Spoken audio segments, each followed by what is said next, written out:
why she tests you after no contact. Have you ever asked yourself, Isaac, after going no contact and eventually deciding, I'm not going to have a relationship with this lady, I'm not going to text her nor even start a conversation with her, I'm done, I'm fully going no contact, only to realize that she is going to test you, or she is testing you? Why will she do that? Well, Isaac, those tests, they are not random. It's not a coincidence.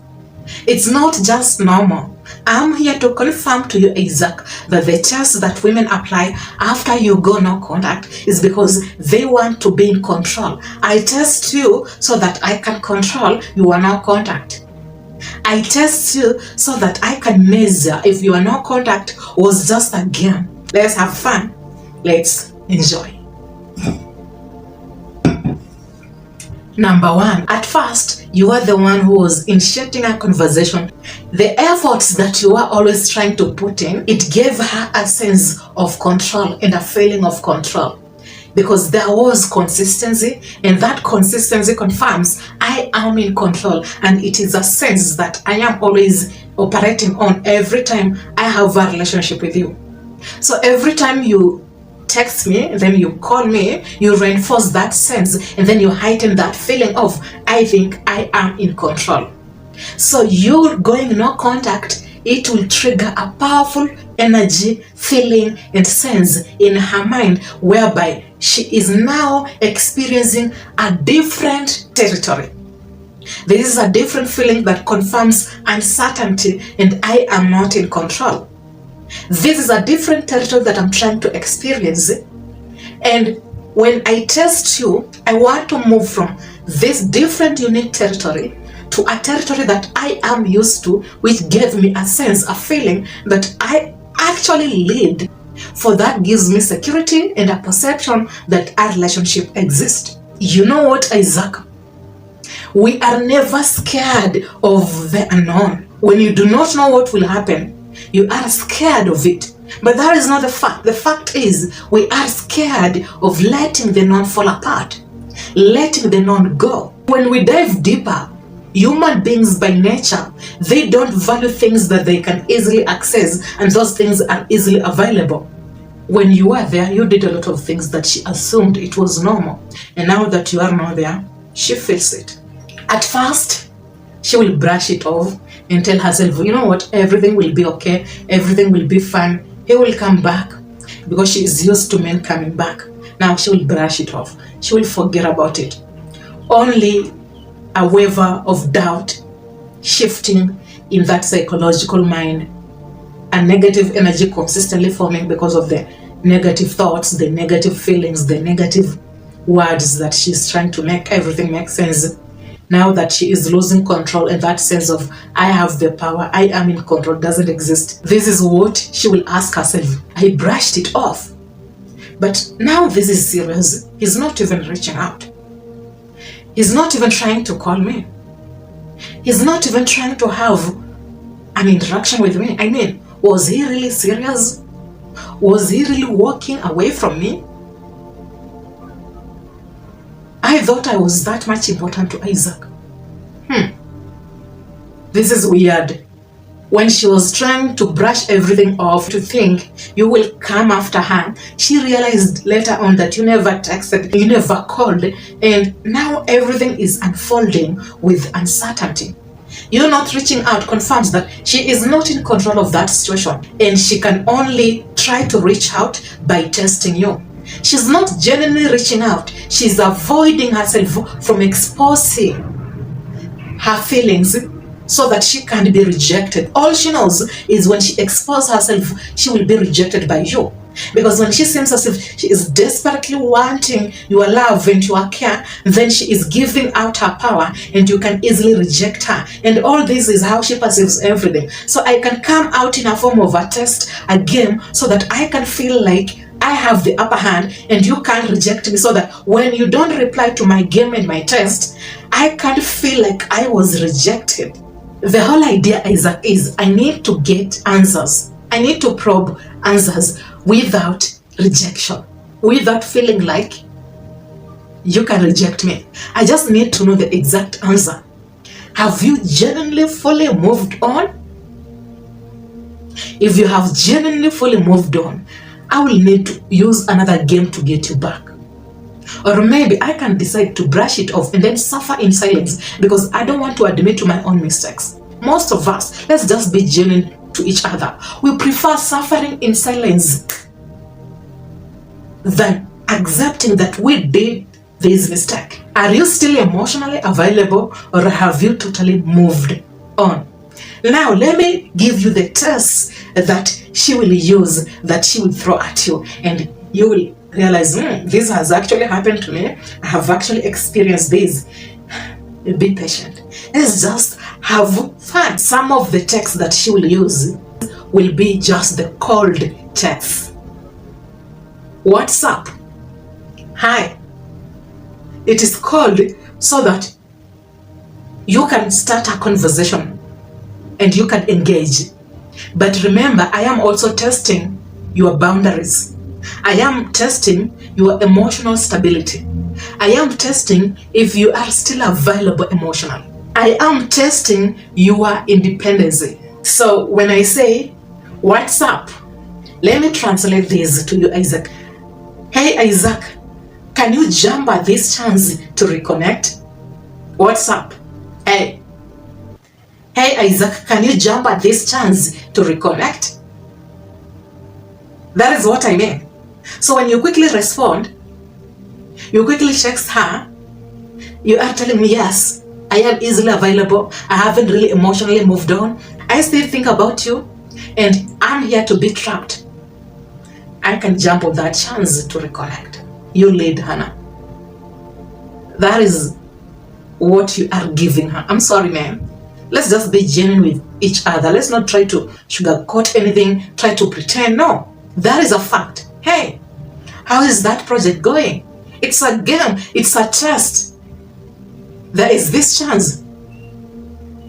Can you clarify everything to me so that I can measure your independence, measure your boundary, and then measure how you are still emotionally invested in me, how you are still emotionally available? I want to measure those variables in different form to know if I still have you. I can do that if you respond. Can you respond quickly? When she texted, hey, Hannah texted. You are at work, right? You get excited, then you quickly respond. She got you. She has you. She has the upper hand. You can't do nothing. It doesn't matter, Isaac. You already messed everything. And you can tell me she doesn't have me. She has you. Why did you quickly respond when you felt excited about her reaching out to you? Why do that? Because we all know she actually has the upper hand. She actually is in control. Let's talk about the social media test. She posts a photo and then uses a caption, living the best life, chilling with friends, friends you can count on, put yourself first. And then you think this is about her living her best life. This is about her having her best friends. No. Let me translate this to you. I am with this guy, Isaac. If you still feel jealous, can you at least react? If this triggers you, I want to measure your level of investment. Can you react? It's a question, it's a measurement. I'm using this to measure your movements. It's not about my best life. It's not about, no, most of the time when we are trying to have fun, then we post. It's all to communicate. It's all to send a signal. It's all to light a fire. And then you will spread it so that you can burn. When you can finally burn, I can come through with a fire blanket. And now you'll see my vibe. And it's a game. It's a test. I went no contact and then she started using these games. What should I do? She already has you. If you are thinking about what to do, she already has the power. And unless you choose you, she will live on that illusion. She will control you without even knowing. You will realize most of the things when it's too late. You have already acted and you are not supposed to act. You just have to accept that they are reacting to an empty space to measure a variable of emotion investment in a specific state to understand if they are still in control. The nostalgia test. This is when she will send you a photo or something that reminds her of you. And it does remind her of you because that is the only game that can bait you, depending on how she measures your investment level. Hey, I just saw something that reminded me of you. Then it's something that you can actually relate with. It's a game. Yes. How do you know when she is testing you? Sometimes I need to know that she is testing me without me reacting. Because when you react and then you get a specific response, you realize that she totally disengaged. That feedback is what allows you to understand that it was actually a game, right? But how can you know that it is a game without you reacting and then experiencing a feedback that is negative? How can you understand a test without that response, that reacting? The biggest mistake that most of you guys make is overreacting emotionally and taking the bait. Overreacting emotionally, you are taking the bait of that game and of that test. You overreact, you are falling for her game. You respond impulsively, you confirm what she is looking for. It has to be dormant. It has to be flat. It has to be unaffected. Your reactions confirms that she has an upper hand. It might not be true, but that illusion alone is what magnifies that character and that behavior. She needs to know that she's not in control by getting rid of that illusion. And your reactions magnifies that illusions, and that is what gives her the upper hand. So how do you recognize the test without falling for them and overreacting to Hannah? You have to start by paying attention to patterns. Her actions, if it is a pattern consistently, then she is gauging your response. Hey, what's up? How is that project going? Is that a pattern consistently with short texts? Then it is a game. You don't need to react. Let me tell you one thing that you need also to understand. Even if you do not recognize the test, and maybe it isn't a pattern that you haven't really observed or maybe experienced in the past, and there is no relevancy to that, the whole idea is to stay grounded. When you are grounded, you don't act upon feelings and reactions. You act upon to your definition of what is, and your response are just flat. Instead of ignoring her, right? Because when you ignore her, then you have fallen for the trap. Or maybe overreacting. Can you just respond with a shorter text that isn't emotional? It doesn't show that you are overreacting. You do not do this by acting. You do this by becoming.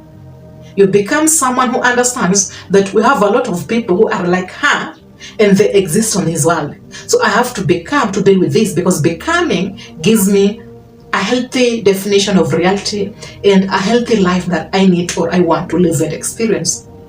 So you become by setting your own definition of healthy, of which you know that when I overreact, I'm wasting my energy, I'm wasting my feelings, I'm wasting my emotions. And I don't want to waste the energy. What am I supposed to do? I respond, I set the boundary at the same time, I be clear, but I don't overreact. She will slowly come out of that shell that she is hiding in. Slowly.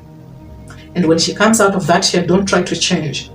Let her accept the reality as it is. Let her face the reality. She can only face the reality when she is out of that shell. If you realize later on that she's not coming out of that shell, maybe you should walk away.